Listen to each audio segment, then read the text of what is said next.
నేను అపీల్ చేయదలుచుకున్నా ఈ ప్రభుత్వానికి కేసీఆర్ గారి మీదనో మా మీదనో కక్షతో 2.5 ఏళ్ళు మొత్తానికి ఈ రాష్ట్ర రైతాంగాన్ని రాచి రంపాన పెట్టారు, వాళ్ళని నిండబెట్టారు. సరే కాలం బాగైంది, మీకు అవసరం పడలేదు కావచ్చు, కానీ ఇప్పుడు మరి ఎల్నీనో ఎఫెక్ట్ ఉంటుంది అంటున్నారు, ఇంక సూపర్ ఎల్నీనో అంటున్నారు ఇంకొంతమంది.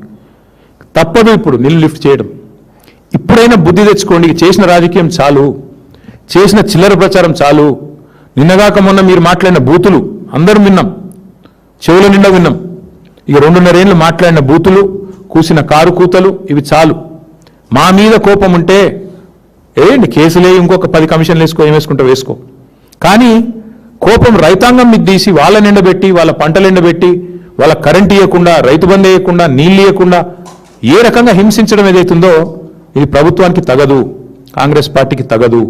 ఇకనైనా లిఫ్టింగ్ స్టార్ట్ చేయండి, ఇకనైనా మీ యాక్టింగ్ బంద్ చేయండి, ఇకనైనా గవర్నమెంట్ మీద దృష్టి పెట్టండి, గాసిప్స్ మీద కాదు, గవర్నెన్స్ మీద దృష్టి పెట్టండి, ఇకనైనా పరిపాలన మీద దృష్టి పెట్టండి, పనికిమాలిన పనుల మీద కాదు అని రేవంత్ రెడ్డి గారు చెప్తూ మళ్ళొకసారి హైకోర్టుకు, అట్లాగే హైకోర్టులో సమర్థవంతంగా వాదనలు వినిపించిన మా న్యాయవాదులకు, అట్లాగే ఈరోజు ఈ మరి గొప్ప తీర్పుని ఆస్వాదిస్తున్న ప్రతి రైతు బిడ్డకు మళ్ళొకసారి హృదయపూర్వకంగా ధన్యవాదాలు, అభినందనలు తెలియజేస్తాం.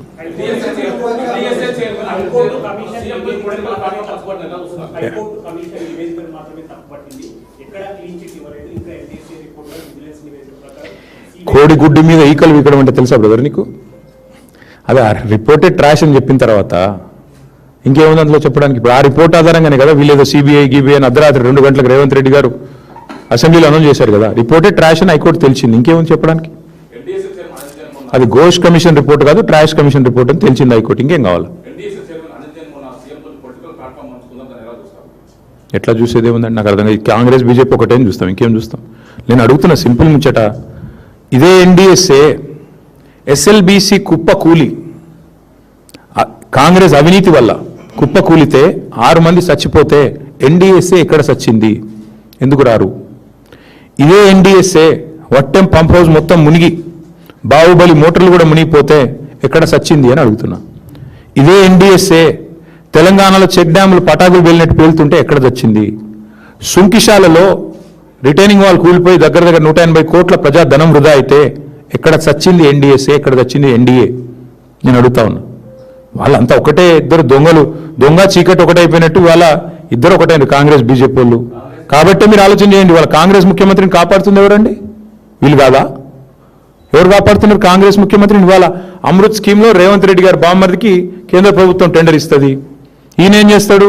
బీజేపీ ఎంపీలకు, తెలంగాణలో ఎన్డీఏ పార్ట్నర్లకు, బీజేపీ ఎంపీలకు, ఎన్డీఏలోని నాయకత్వానికి ఇవాళ తెలంగాణలో మొత్తం డేటా ఉంది. ఎక్కడెక్కడ టెండర్లు ఇస్తున్నారు, ఎక్కడెక్కడ వర్క్లు ఇస్తున్నారు అంటే ఎంత మంచి పరస్పర బంధం, ఆర్థిక బంధం ఎంత బలంగా ఉందో కనబడతలేదా? చెప్పండి. ప్రతిపక్ష హోదా రాదు, అధికార హోదానే వస్తుంది.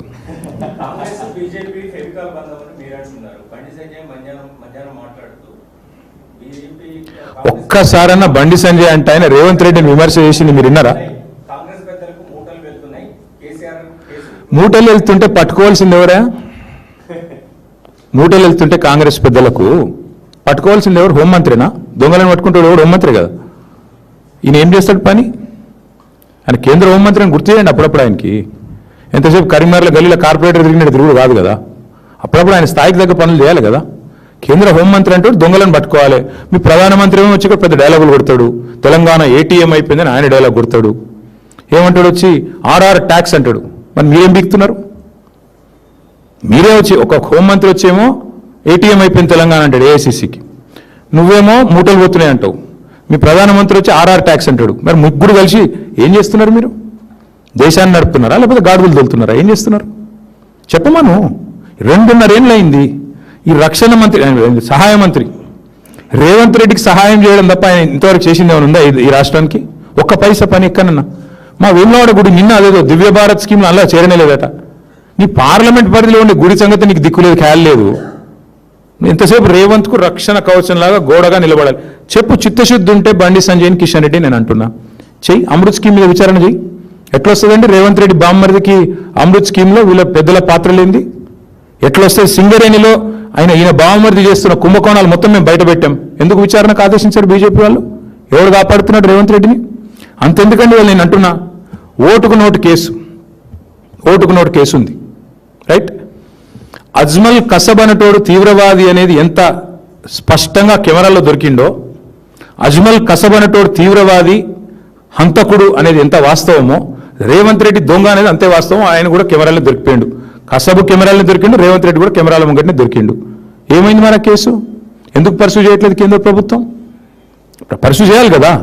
మీ సాలిసిటర్ జనరల్ ఏం చేస్తున్నాడు? అడిషనల్ సాలిసిటర్ జనరల్ ఏం చేస్తున్నాడు? ఏం జరుగుతుంది? ఎవరిని ఎవరు కాపాడుతున్నారు? కనబట్లేదు అందరికీ? తెలుసు బ్రదర్, అక్కడ ఏం జరుగుతుందో కూడా తెలుసు. ఎన్ని రకాల మేనేజ్మెంట్లు నడుస్తున్నాయో మాకు కూడా తెలుసు. అన్ని బయటకు వస్తాయి. టైం ఉంది అన్నిటికీ. ఎవరిని ఎవరు కాపాడుతున్నారు, ఎన్డీఏ భాగస్వాములు ఎట్లా రేవంత్ రెడ్డికి అండగా రక్షణ కవచంలా నిలబడుతున్నారు, టైం వస్తుంది, అన్నిటికీ అన్ని బయటకు వస్తాయి. ఇప్పటికే తగలబెట్టిన కోట్ల రూపాయలు దండగా అంటే మళ్ళీ మీదికెళ్ళి సుప్రీంకోర్టు. ఇప్పుడు మీరు ఆలోచన చేయండి, ఆ ఘోష్ కమిషన్ రిపోర్ట్ 650 పేజీలో 900 పేజీలు వచ్చింది. అది ట్రాష్ అని చెప్పింది ఇలా హైకోర్టు. అదే వేస్ట్ రా నాయన అంటే మళ్ళీ సుప్రీంకోర్టుకు పోయి మళ్ళీ ఏదో చేస్తా. అసలు విషయం ఉంటే కదా ఏమైనా చేసేది. వాళ్ళకి ఇంకేం ఎజెండా ఉంటుంది బ్రదర్? నాకు అర్థం కాదు. ప్రజలకు పనికొచ్చే పనులు ఏమైనా చేస్తారా క్యాబినెట్లో? 2500 మహిళలకు ఎప్పుడు ఇస్తారు అని ఒక్క సన్నాసన్న మంత్రి మాట్లాడిండి ఇప్పటివరకు? ఒక్క సన్నాసన్న 100 రోజుల్లో ఇస్తామన్న గ్యారెంటీల సంగతి ఏమైందని చెప్పే ధైర్యం ఒక్క మంత్రికి ఉందా బయటకు వచ్చి మాట్లాడేది? ఆర్టీసీ కార్మికులు సమ్మె చేస్తున్నారు, వాళ్ళ గురించి మాట్లాడారా క్యాబినెట్లో? ఏది ఉండదు అయ్యా. ఆర్టీసీ కార్మికులను కేసీఆర్ గారు గవర్నమెంట్ ఉద్యోగులుగా గుర్తిస్తూ క్యాబినెట్ నిర్ణయం తీసుకొని ప్రకటించాం మేము. ఎందుకు అమలు చేయట్లేదు మరి మీరు? అపాయింటెడ్ డే డిక్లేర్ చేస్తే చాలు.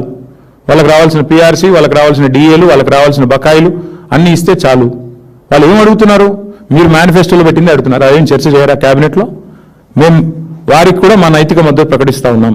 ఆర్టీసీ కార్మికులు ఎవరైతే ఇవాళ ప్రభుత్వాన్ని మీరు ఇచ్చిన హామీ నిలబెట్టుకోండి అని అడుగుతున్నారు, వాళ్ళు ఏం కొత్తగా అడగట్లేదు. వారికి కూడా మా పార్టీ తరఫున నైతిక మద్దతు ప్రకటిస్తున్నాం. తప్పకుండా కాంగ్రెస్ ఇచ్చిన హామీలు ఆర్టీసీ కార్మికులకు నెరవేర్చాలని మేము కూడా డిమాండ్ చేస్తాం. బుద్ధి వచ్చింది అనుకుంటున్నాం, ఏమనుకోవాలి బ్రదర్? నేను అది మేము మొదటి నుంచి చెప్తున్నాం కదా బ్రదర్, టైం పాస్ చేసింది చాలు, బుద్ధి తెచ్చుకొని రిపేర్ చేయండి అని చెప్పినాం. ఆఖరికి ముఖ్యమంత్రి గారికి బుద్ధి వచ్చిందేమనుకుంటే బుద్ధి రాలేదు, బూతులు వస్తున్నాయి మళ్ళీ ఆయనకి. మేడిగడ్డ పోయాడు, కేసీఆర్ గారు జగిత్యాలలో మీటింగ్ పెట్టుకుంటే ఈయన కూడా పోటీ సభ పెట్టిండు. పోటీ సభ పెట్టి ఏం సాధించిండు? ఇజ్జత్ అంతా తీసుకున్నాడు. ఆడ కూర్చున్నోళ్ళు ఇంటలేరు, టీవీలో ఎవరు చూస్తలేరు. ఈయన కంఠశోష బూతులు తప్ప ఇంకేం లేదు ఆడ. ఏమున్నా చెప్పండి? ఏముంది చేసింది చెప్పుకోనికే? ఏమీ లేదు. ఆడ పోయి మరి కనీసం ఆ నీళ్లు నెత్తిమీద జల్లుకొని క్షమాపణ చెప్పినా అయిపోయేది. గోదావరి నీళ్ళు నెత్తిమీద జల్లుకొని కాళేశ్వరం నీళ్లు అది కూడా చేయలేదు. మళ్ళీ అదే బూతులు, అదే వరస, అదే ఒరవడి. ఏం లాభం దాంతో? పొన్నం ప్రభాకర్ గారు అంటే నాకు గౌరవం ఉంది. దయచేసి పొన్నం ప్రభాకర్ గారు నేను రిక్వెస్ట్ చేస్తా ఉన్నా, అన్న మీరు పని చేయండి. మేనిఫెస్టో చైర్మన్ మన శ్రీధర్ బాబు గారు, మన జిల్లా మంత్రి గారే, మేనిఫెస్టోలో 28వ పేజీలో ఏం రాసిండో ఆర్టీసీ కార్మికులకు ఒకసారి పొన్నం ప్రభాకర్ గారు చూడాలని నా విజ్ఞప్తి. వారు అడుగుతున్నది 2.5 ఏళ్ళ తర్వాత ఆర్టీసీ కార్మికులు పాపం ఓపిక పట్టిండ్రు. సగం టైం అయిపోయింది, మీకు సగమైంది, 60% ఒడిచిపోయింది, 3 బడ్జెట్లు ఒడిచిపోయినాయి. ఇక నువ్వు ఇప్పుడన్నా కనీసం ఆ మేనిఫెస్టోలు ఏం రాసిరో మీరు చదువుకోండి. మీ శ్రీధర్ బాబు ఏం రాసిండో పొన్నం ప్రభాకర్ అన్న చదువుకొని మరి పొన్నం ప్రభాకర్ గారికి ఆర్టీసీ మంత్రి వస్తుందని చెప్పి ముందే కుట్రవన్నీ ఏమైనా చేసిండో శ్రీధర్ బాబు గారు నాకు తెలియదు, మేమైతే చేయలేదు. Thank you.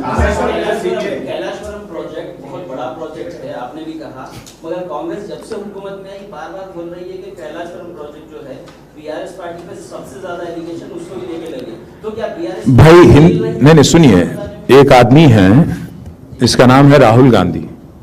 वो हिंदुस्तान में ऐसे लीडर इससे पहले था नहीं कभी, आगे भी शायद नहीं रहेंगे. उस लीडर को इन्होंने गुमराह कर दिया. उनको बुला लिया एक बार, बोल दिया कि भाई इसमें 1 लाख करोड़ बह गया. वो आदमी कम से कम वो लीडर नहीं है, वो रीडर है. जो भी देते हैं वो पढ़ देते हैं बस. तो आदमी को समझना चाहिए. वो बहकावे में आके गुमराह अपने आप को जो सच निकालने की जो कोशिश करना चाहिए वो नहीं करे. और जो लोग जो भी इन्होंने बताया वो सब कुछ पढ़ के कुछ बोल के चले गए. उससे कांग्रेस के वर्करों को ये लगने लगा कि इसमें कुछ हुआ घोटाला. आज हाईकोर्ट ने साफ साफ कह दिया कोई कुछ नहीं हुआ. जो घोष कमीशन का रिपोर्ट था वो ट्रैश है, उसमें कुछ है ही नहीं. अब इसके बाद भी अगर कोई कुछ बोलता है तो मैं क्या बोलूं उसको यार. मैं बस इतना ही कहूंगा कांग्रेस पार्टी से कि आप 2.5 साल हो गया, आपका 50% तो टाइम हो गया। आपने जो वादा किए तेलंगाना जनता के साथ, आवाम के साथ, तो 420 वादा आपने जो किया, उसकी अमलावरी पे कोशिश करिए कम से कम अभी तो।